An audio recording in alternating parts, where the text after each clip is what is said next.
반갑습니다. 주식탐구생활 전재인입니다. 이 영상을 녹화하는 날짜는 2021년 4월 24일 토요일자고요. 이번 시간에는 흑자 전환이 기대되는 2차전지 장비주 중에서 하나기술에 대해서 살펴보는 시간을 갖도록 하겠습니다.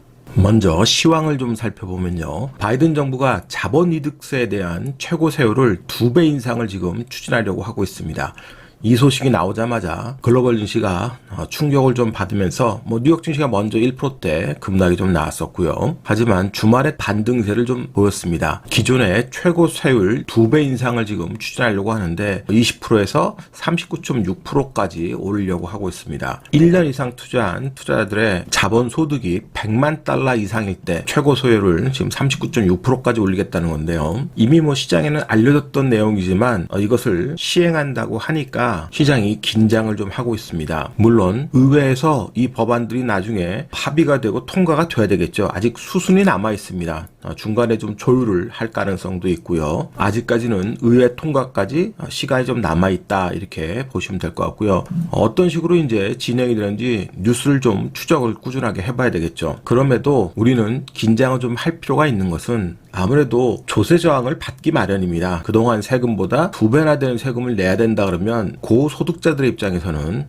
부담이 될 수밖에 없으니까 물량이 출하가 될 수도 있는 거죠. 그런 여파로 시장의 변동성이 나오면 두려워할 것이 아니라 오히려 그때를 기회로 또 삼아야 되는 전략이 필요할 겁니다. 4월 19일 날에는 상하이 모터쇼가 개막을 했는데요. 이번 상하이 모터쇼의 또 최대 화두는 전기차 패권입니다. 그동안 테슬라를 비롯한 전기차 전문 업체들 뿐만이 아니라 기존 내연기관차의 강자들이 이번 상하이 모터쇼에 전기차를 또 대거 출시를 했어요. 앞으로 전기차 시대가 이제 본격적으로 개막한다 이렇게 봐야 되겠죠. 그래서 바이든 정부의 조세 정책 이런 것들로 변동성이 커지면서 증시 조정이 나오면 그럴 때 이런 모멘텀 있는 시장의 방향이 그 방향으로 가는 그런 종목군들 노리고 있다가 기회를 포착을 하는 게 더 중요합니다. 저것을 두려워할 게 아니라요. 그럼 오늘 살펴본 하나기술을 좀 보죠. 하나기술의 업력을 좀 살펴보면요.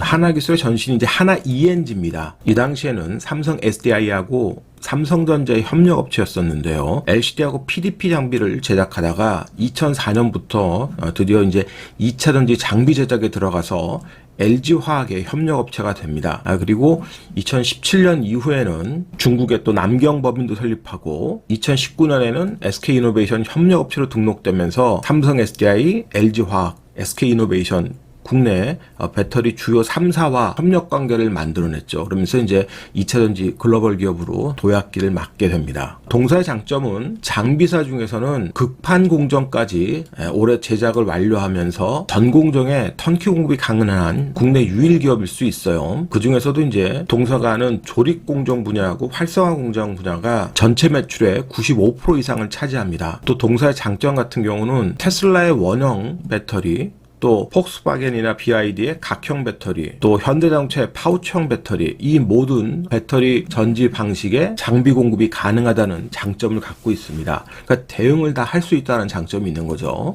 그리고 리튬이온 전지에서 전고체 전지로 가는 중간 단계가 반고체 전지 시장인데요. 주로 이제 ESS 에너지 시장에서 이것이 활용될 것으로 보여집니다. 그런데 2020년 4월에 반고체 전지 설비에 턴키 수주를 하게 됐어요. 태국에 있는 GPSC 고객사를 확보하면서 반고체 전지 시장에 진출했다는 것도 긍정적으로 평가될 수 있고요. 해외 사업 부분을 보면 헝가리 현지 법인을 통해서 삼성 SDI, SK이노베이션의 현지 법인을 대응할 수 있고요. 중국의 남경과 소주를 통해서 LG화학과 삼성 SDI의 중국 현지법인 대응이 가능합니다. 그리고 용인신 사업이 구축되면서 국내 최대 장비 제작 캐파를 확보했다는 것도 긍정적이죠. 그러니까 추가 투자보다는 이런 용인신 사업을 활용해서 풀 가동할 시 5천억 이상의 매출이 가능하니까 앞으로 이런 기대감도 충분히 가능하죠. 물론 수주를 잘 받아야 되는 것은 전제 조건이지만요. 그리고 이제 동사가 신규 사업에 진출하려고 하는 분야가 폐배터리 시장입니다. 이 폐배터리 배터리 성능 검사기하고 팩 충방전 테스터기 이쪽의 장비 개발이 완료됐고요. 올해부터 장비 시장에 진입하려고 준비를 하고 있는데 2024년에 국내 시장의 규모가 2,500억대 이 중에서 동사가 계속해서 시장 점유율을 만들어 가면서 2025년에 30%까지도 달성하겠다는 목표를 갖고 있습니다. 만약에 2,500억대 30%라고 하면 700억대 이상의 수주가 될 수 있으니까요. 매출 성장에 충분히 기여를 할 수가 있겠죠. 그리고 UTD 디스플레이 글라스 가공 장비를 개발했습니다. 이번 4월 21일이었죠. 이것과 관련된 기술 특허를 또 취득을 했고요. UTD 디스플레이 글라스는 여러분들이 다 아시는 웨어러블 기기라든지 폴더블 기기, 롤러블 기기, 자동차용 디스플레이라든지 이런 사업 분야에 적용이 가능하고 폴더블 폰으로 한때 또 UTD 디스플레이 쪽이 각광받았던 적이 있죠. 그래서 앞으로 신사업 중에 하나니까요. 열면치 장비 개발이 이미 완료가 됐고 4월 20일 날 특허도 취득했고요. 이제 본격적으로 영업망을 통해서 이제 판매에 들어가게 되면 신사업으로 포트폴리오의 또 한쪽을 차지하게 될 겁니다. 하나기술의 고객사별 신규 수주 추이를 보면요. 2018년부터 2020년까지 보면 수주가 비둥비둥한 수준으로 되어 있죠. 다 1,000억대 미만이었습니다만 올해 같은 경우는 2,000억대 가까운 수주가 기대가 되고요. 이미 3월달 수주만 놓고 봐도 수주 잔고가 지금 800억대에 있습니다. 그래서 하반기 때 추가 수주를 받는다 그러면 그동안에 수주 잔고들 다 뛰어넘는 정말로 실적이 턴어라운드 되고 턴텀점프할 수 있는 그런 기회가 될 수 있을 것 같아요. 수주에 대한 기대감이 높다 보니까 올해 매출액 추이 같은 경우도 보시다시피 이제 계단식 상승을 하고 있는데 드디어 800억대를 넘어서 거의 더블 이상의 1,750억대의 매출이 올해 추정이 되고 있습니다. 영업이익 같은 경우는 2020년에 적자였다가 올해 흑자로 전환되면서 그 흑자폭도 기존과는 다르게 큰 폭의 성장을 할 것으로 기대가 돼요. 200억에서 250억대 가까운 영업이익을 낼 것으로 보이는데 영업이익률도 한 13% 정도 예상을 하고 있습니다. 만약 이렇게 실적 추이가 예상한 것만큼 진행이 된다 그러면 지금 시가총액이 5,200억대니까요. 아주 비싸다고 할 수는 없겠죠. 동종 업종에 비해서. 적정 시가총액일 수 있습니다만 주식시장에서 실적으로 인해서 주가가 점프할 때 턴어라운드 종목이 가장 빠르고 큰 폭으로 주가가 움직이는 경우가 많습니다. 다만 수급 부담은 있기 때문에 점검할 사항이 있습니다. 동사는 작년 11월에 신규 상장을 했기 때문에 보호예수 물량이 있습니다. 보시다시피 상장 후 6개월 동안 보호예수 물량이 있는데 자사주를 빼놓고요. 나머지 물량들은 5월 이후 6개월이 되면 물량이 언제든지 나올 수 있는 거죠. 더군다나 지금 무증을 통해서 100% 무증을 했습니다.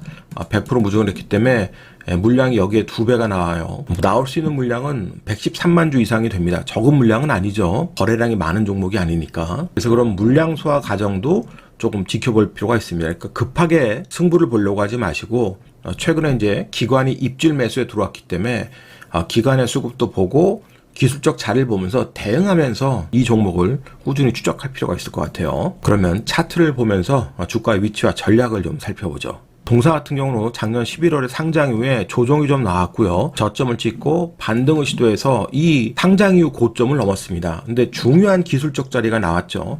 상장 이후 고점을 돌파하는데 아래 위 캔들의 꼬리가 긴 그런 양봉이 나왔습니다. 그리고 대량 거래를 수반했어요. 이 거래량이 상당히 의미 있는 거래량입니다.